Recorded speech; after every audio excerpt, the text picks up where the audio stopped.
Mr.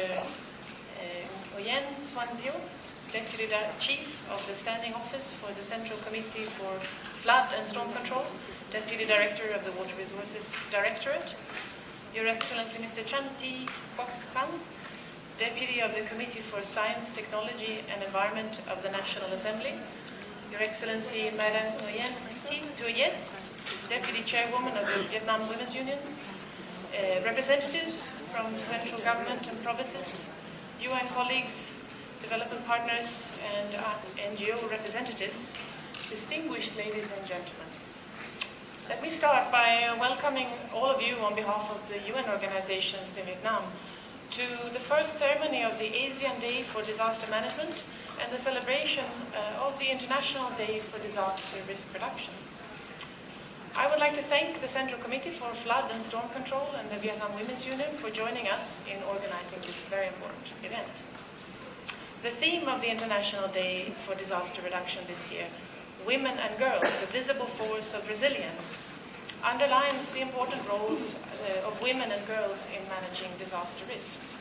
This is true in Vietnam because each and every woman and man, girl and boy living in disaster-prone areas contribute already to building safer communities today. Despite this, we often do not hear women and girls voicing their needs in disaster situations or talking about their skills and experiences in preparing and protecting their families and communities. This knowledge is often an untapped resource in disaster risk mitigation.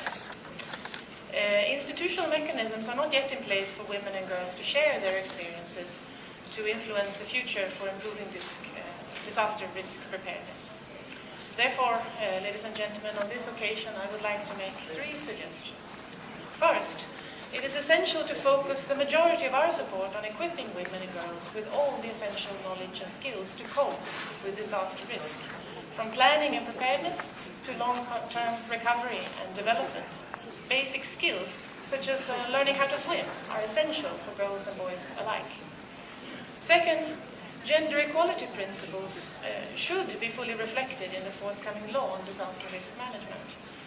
We are very happy that the draft law introduces gender equality as a general principle, but this may not be enough. Other countries in the region, such as the Philippines, have gone further to incorporate gender dimensions in their disaster management laws. With significant experience and strong leadership that Vietnam has, it can follow in these nations' footsteps and raise the bar by further creating cutting-edge legislation. For example, the law should include provisions to ensure that disaster risk reductions made are gender responsive and that all pre- and post-disaster needs assessments institutionalize what we call gender analysis. Third, the Vietnam Women's Union and other key women's organizations and institutions could play more formal roles in disaster risk management in Vietnam. Through their networks and vast organizational structure, they can play an important role in the mobilization and coordination of humanitarian work. More importantly, this would enable women to effectively participate in the decision-making process at all levels and ensure that the strategic needs and visions of women and girls in disaster risk reduction are identified and supported. Ladies and gentlemen, today we are pleased to have the rich knowledge of experts from government, donors, development partners and non-government organizations represented here in this meeting. It is a great opportunity to reflect some ideas and share lessons on how to enable women and girls to take more active roles and make valuable contributions to disaster risk management in Vietnam. Under the framework of the United Nations One Plan for 2012 to 2016, we are committed to working with the government, women's organizations and other partners to draw more on the roles of women in reducing disaster risk in Vietnam. Ladies and gentlemen, I hope we will have very fruitful discussions today, and I thank you all very much for listening. Come on.